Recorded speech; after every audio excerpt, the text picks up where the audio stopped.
Doctor Babasaheb Ambedkar PhD झाल्यापासून त्यांच्या नावा अगोदर डॉक्टर ही पदवी आली।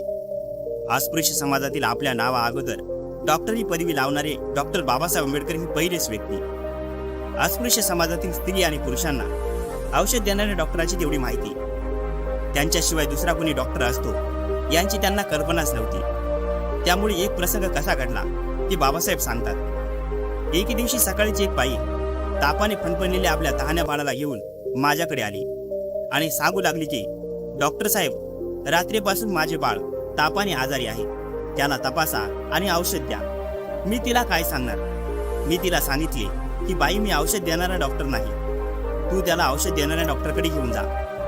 बाबासाहेबांनी सांगितल्यावर ती बाई दुसऱ्या औषध देणाऱ्या डॉक्टरकडे गेली असेलच, मात्र हे कसले डॉक्टर हा प्रश्न तिच्या मनात राहिला।